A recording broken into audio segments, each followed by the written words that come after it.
ঈদের রাত দোয়া কবুলের শ্রেষ্ঠ একটি রাত। 5টি রাত এমন আছে, হাদিসের মধ্যে আছে যে 5টি রাতে দোয়া করলে মহান আল্লাহ রাব্বুল আলামিন দোয়া কবুল করেন। 1 নম্বর হচ্ছে লাইলাতুল কদর রাত, 2 নম্বর হচ্ছে লাইলাতুন নিসফ মিন শাবান অর্থাৎ 14 শাবান দিবগত রাত, 3 নম্বর হচ্ছে জুমার রাত অর্থাৎ শুক্রবারের রাত, 4 নম্বর হচ্ছে ঈদুল ফিতর রাত, 5 নম্বর হচ্ছে ঈদুল আজহার রাত। এই 5টি রাত দোয়া করলে দোয়া কবুল হয়। দয়ার নবী মায়ার নবী রাহমাতুল লিল আলামিন নবীজি বলেছেন। তো সুবর্ণ সুযোগ হাতছাড়া করবেন না। কষ্ট করে আজ পবিত্র ঈদের রাতে আপনারা অযথা সময় নষ্ট না করে, গল্প গুজব করে, সময় ব্যয় না করে আপনার সময়টাকে কাজে লাগান, দোয়া করুন। এই 5টি আমল করে, এই 5টি আমল করে আল্লাহ তাআলার কাছে আপনাদের গুনাহ ক্ষমা চান। আল্লাহ তাআলা আপনাকে ক্ষমা করে দিবেন। আপনার চোখের গুনাহ, জবানের গুনাহ, হাতের গুনাহ, পায়ের গুনাহ, রোজা রাখতে গিয়ে যে গুনাহ করেছেন সেই গুনাহ, সগীরা কবিরা, জানা ওয়াজানা, শিরকি বেদাতি সমস্ত গুনাহ, জানা অবিচার যত গুনাহ আছে সমস্ত গুনাহ আল্লাহ তাআলা ক্ষমা করে দিবেন ইনশাআল্লাহ। প্রিয় মুসলমান ভাই বোনেরা, রমজান মাস আমার থেকে বিদায় নিয়ে চলে গেল। তো এই ঈদের দিন আমরা কষ্ট করে ঈদের রাতে এই 5টি আমল করার চেষ্টা করবো ইনশাআল্লাহ। এই 5টি আমল করলে আপনার দোয়া কবুল হবে। যা চাইবেন তাই পাবেন, রিজিক চাইলে রিজিক পাবেন, হায়াত চাইলে হায়াত পাবেন, সন্তান চাইলে সন্তান পাবেন, আপনি যা চাইবেন তাই পাবেন ইনশাআল্লাহ। প্রিয় দিন মুসলমান ভাই বোনেরা, তো আপনারা কোন 5টি আমল করবেন? 1 নম্বর আমলটি হচ্ছে ঈদুল ফিতর রাত। ঈদের রাতে আপনারা প্রথমত এশার নামাজ জামাতের সাথে আদায় করে নেবেন যারা পুরুষ আছেন, আর যারা মহিলা আছেন ঘরের মধ্যে আপনারা আদায় করে নেবেন। তো প্রথম কাজ হচ্ছে এশার নামাজ আদায় করা। তো এশার নামাজ আদায় করার পরে আপনারা বিতি নামাজ রেখে দিবেন। বিতি নামাজ পড়ার পূর্বে আপনারা 2 রাকাত সলাতুল হাজত নামাজ ও 2 রাকাত তাওবার নামাজ, এই 4 রাকাত নামাজ আপনারা পড়বেন। তো প্রথম 2 রাকাত নামাজ পড়বেন সলাতুল হাজত নামাজ। নিয়ত করবেন এভাবে, আমি আল্লাহ তাআলাকে সন্তুষ্টি করার জন্য 2 রাকাত সলাতুল হাজত নামাজ পড়ার নিয়ত করলাম। এবার সহজে নিয়ত করে নেবেন। তো নিয়ত করা হয়ে গেলে তারপর আপনারা নামাজ আদায় করবেন সলাতুল হাজত নামাজ। এই বিশেষ 2 রাকাত নামাজ রাসূলুল্লাহ সাল্লাল্লাহু আলাইহি ওয়াসাল্লাম পড়তেন। হাদিসের মধ্যে আছে রাসূলুল্লাহ সাল্লাল্লাহু আলাইহি ওয়াসাল্লামের যখন বিশেষ কিছু প্রয়োজন হতো, বিশেষ উদ্দেশ্য থাকতো, তখনই রাসূলুল্লাহ সাল্লাল্লাহু আলাইহি ওয়াসাল্লাম উত্তম রুজু করে 2 রাকাত সলাতুল হাজত নামাজ, মনে ইচ্ছা আশা পূরণের 2 রাকাত বিশেষ নামাজ পড়তেন। নামাজের মাধ্যমে আল্লাহ তাআলার কাছে সাহায্য চাইতেন। আর আল্লাহ রাব্বুল আলামিনও আমাদেরকে নামাজের মাধ্যমে সাহায্য চাওয়ার জন্য বলেছেন। আল্লাহ তাআলা বলেন, ওয়াস্তাঈনু বিস-সাবরি ওয়াস-সালাহ, ও আমার বান্দা বান্দীরা রে, তোমরা নামাজের মাধ্যমে, ধৈর্যের মাধ্যমে আমি আল্লাহ তাআলার কাছে সাহায্য চাও। সুবহানাল্লাহ। আল্লাহ তাআলার কাছে নামাজের মধ্যে সাহায্য চাইলে আল্লাহ তাআলা সাহায্য করবেন, আল্লাহ তাআলা ওয়াদা করেছেন। প্রিয় মুসলমান ভাই বোনেরা, তো আপনারা 2 রাকাত নামাজ পড়বেন। প্রথম রাকাতে সূরা ফাতিহার সাথে সূরাতুল ইখলাস 3 বার পড়বেন। দ্বিতীয় রাকাতেও একইভাবে সূরা ফাতিহার সাথে সূরা ইখলাস 3 বার পড়বেন। চাইলে আপনি অন্য যে কোনো সূরা পড়তে পারেন, নির্দিষ্ট কোনো সূরা নেই যে সূরা পড়তেই হবে, বাধ্যবাধকতা নেই। তো আশা করি বুঝতে পেরেছেন। আপনারা সূরা ফাতিহার সাথে সূরা ইখলাস প্রতি রাকাতে 3 বার করে পড়বেন। তো নামাজের নির্দিষ্ট কোনো নিয়ম নেই। আপনি অন্যান্য সময় যেমন নফল নামাজ পড়েন ঠিক সেইভাবে সেই নিয়মে সহজেই একমাত্র আল্লাহকে খুশি করার জন্য খুশুখুদুর সাথে মনোযোগ সহকারে এক অনিশ্চয়তার সঙ্গে 2 রাকাত সলাতুল হাজত নামাজ আদায় করে নেবেন। তো সিজদার সময় আপনাকে দোয়া করবেন। শুনুন, আপনার সিজদার সময় প্রথমত সিজদার তাসবিহ পড়বেন। সিজদায় অবশ্যই দোয়া করবেন। সিজদায় দোয়া করলে দোয়া কবুল হয়। রাসূলুল্লাহ সাল্লাল্লাহু আলাইহি ওয়াসাল্লাম বলেছেন, প্রথমত সিজদায় তাসবিহ পড়বেন, সুবহান রাব্বিয়াল আ'লা, সুবহান রাব্বিয়াল আ'লা, সুবহান রাব্বিয়াল আ'লা। সিজদায় তাসবিহ কমপক্ষে 3 বার পড়ার পরে তারপর দোয়া করবেন। এই দোয়াটি পড়বেন।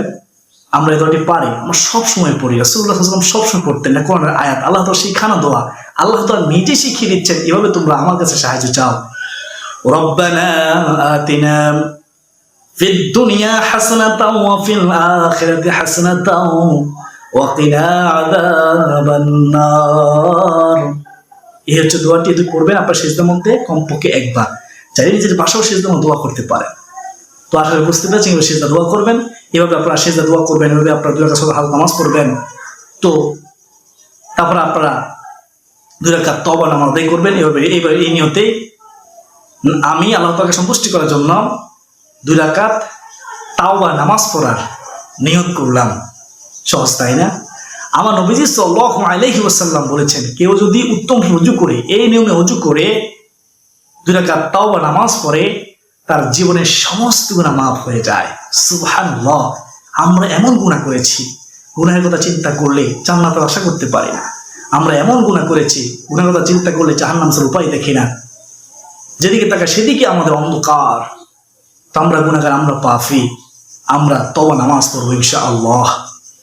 আমি এটা আবার বলেছি, আমি আল্লাহ তাআলাকে সন্তুষ্ট করার জন্য 2 রাকাত তাওবা নামাজ পড়ার নিয়ত করলাম। এভাবে নিয়ত করে আপনারা 2 রাকাত তাওবা নামাজ আদায় করবেন। সূরা হালকা যে পড়েছেন, সেটা দিয়ে দোয়া করেছেন, সেভাবেই। নির্দিষ্ট কোনো নিয়ম নেই, নির্দিষ্ট কোনো সূরা নেই। অনেকে কঠিন মনে করেন। আশা করি সকলে এভাবে 2 রাকাত তাওবা নামাজ, 2 রাকাত সূরা হালকা নামাজ আদায় করবেন। তো 2 রাকাত সূরা হালকা নামাজ, 2 রাকাত তাওবা নামাজ আদায় করার পরে আপনারা 5টি আমল করবেন। 5টি আমল কি? 1 নম্বরে তাসবিহ তাহলিল গুলো পড়বেন। সুবহানাল্লাহ, আলহামদুলিল্লাহ, আল্লাহু আকবার, ওয়া লা ইলাহা ইল্লাল্লাহ 100 বার করে পড়বেন। যদি 100 বার করে পড়া সম্ভব না হয়, আপনি যতবার পারেন ততবার পড়বেন, তবে 100 বার করে পড়ার চেষ্টা করবেন। তারপর আপনারা দুরূদ শরীফ, 2 নম্বর আমলটা কি? দুরূদ শরীফ, সাল্লাল্লাহু আলাইহি ওয়াসাল্লাম, সাল্লাল্লাহু আলাইহি ওয়াসাল্লাম, সাল্লাল্লাহু আলাইহি ওয়াসাল্লাম, সাল্লাল্লাহু আলাইহি ওয়াসাল্লাম। দুরূদ শরীফ পড়ুন মুহাব্বতের সাথে। মনে রাখবেন, দুরূদ শরীফ না পড়লে আপনার আমল কবুল হয় না। ঝুলন্ত অবস্থায় থাকে, হাদিসের মধ্যে আছে। আসমান ও জমিনের মধ্যবর্তী স্থানে ঝুলন্ত অবস্থায় থাকে। নাউযুবিল্লাহি মিন যালিক। তা আমাদের উচিত হবে মুহাব্বতের সাথে দুরূদ শরীফ পড়া। তো এগুলো 2 নম্বর আমল। 3 নম্বর আমলটি হচ্ছে ইস্তিগফার। আস্তাগফিরুল্লাহ, আস্তাগফিরুল্লাহ, আস্তাগফিরুল্লাহ, আস্তাগফিরুল্লাহ। ছোট ইস্তিগফারটি পড়বেন 100 বার। পড়তে বেশি কোনো সময় লাগবে না। অনেকে তাড়াহুড়ো করে, তাড়াহুড়ো করবেন না। এরপরে সহজ ইস্তিগফার, আর অনেক ইস্তিগফার আছে। তো 3 নম্বর গেল ইস্তিগফার পড়বেন 100 বার। তারপর 4 নম্বর হচ্ছে ইয়া জাল জালালি ওয়াল ইকরাম। এই ইসমে আযমটি পড়বেন 10 বার। ইয়া জাল জালালি ওয়াল ইকরাম, ইয়া জাল জালালি ওয়াল ইকরাম, ইয়া জাল জালালি ওয়াল ইকরাম। এটা হচ্ছে ইসমে আযম। আমার নবীজি সাল্লাল্লাহু আলাইহি ওয়াসাল্লাম বলেছেন, আমার নবীজি সাল্লাল্লাহু আলাইহি ওয়াসাল্লাম বলেছেন, এই ইসমে আযমের মাধ্যমে দোয়া করলে দোয়া কবুল হয়। মহান আল্লাহ তাআলা দোয়া ফেরত দেন না। সুবহানাল্লাহ।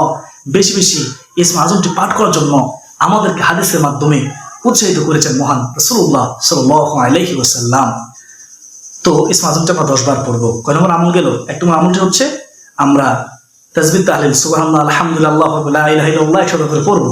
তারপর 2 নম্বর গেল দুরূদ শরীফ সাল্লাল্লাহু আলাইহি ওয়াসাল্লাম আমরা পড়বো 100 বার। তারপরে ইস্তিগফার, আস্তাগফিরুল্লাহ, আস্তাগফিরুল্লাহ পড়বো 100 বার। তারপর 4 নম্বর গেল ইসমে আযম ইয়া জাল জালালি ওয়াল ইকরাম আমরা পড়বো 10 বার। তো সর্বশেষ 5 নম্বর হচ্ছে আল্লাহ তাআলা 2টি নাম, ইয়া হাইয়ু ইয়া কাইয়ুম। এই 2টি নাম আমরা 5 বার পড়বো। এবার পড়বো ইয়া হাইয়ু ইয়া কাইয়ুম, ইয়া হাইয়ু ইয়া কাইয়ুম, ইয়া হাইয়ু ইয়া কাইয়ুম, ইয়া হাইয়ু ইয়া কাইয়ুম। এবার পড়বেন, 5 বার পড়বেন। তো এভাবে আপনারা পবিত্র ঈদের রাতে, দোয়া কবুলের রাতে, সম্মানিত রাতে, ফজিলতপূর্ণ রাতে আপনারা এশার নামাজ পড়বেন প্রথমত। তারপর 2 রাকাত সূরাতুল হাজর নামাজ পড়বেন। তারপর 2 রাকাত তওবা নামাজ পড়বেন। তারপরে 5টি আমল করে দোয়া কবুলের রাতে, সম্মানিত রাতে, ঈদের রাতে আল্লাহ তাআলার কাছে চোখের পানি ছেড়ে দিয়ে দোয়া করবেন। দীর্ঘ 1 মাস রোজা রেখেছেন, রোজা কবুল হয়েছে কিনা জানি না। আমরা আল্লাহ তাআলার কাছে দোয়া করব যে আল্লাহ তাআলা আমাদের রোজা কবুল করুক, আমাদের গুনাহ মাফ করুক। আমরা দান সদকা করেছি, আমরা দান সদকা কবুল করুক। এবং আমরা দোয়া করব আল্লাহ তাআলার কাছে সাহায্য ইনশাআল্লাহ। আল্লাহ তাআলা আমাদের সকল মুসলমান ভাইদেরকে, মুসলমান বোনদেরকে, মুসলমানদের সন্তানদেরকে বুঝার তৌফিক দান করুন। সকলে বলি আল্লাহুম্মা আমিন।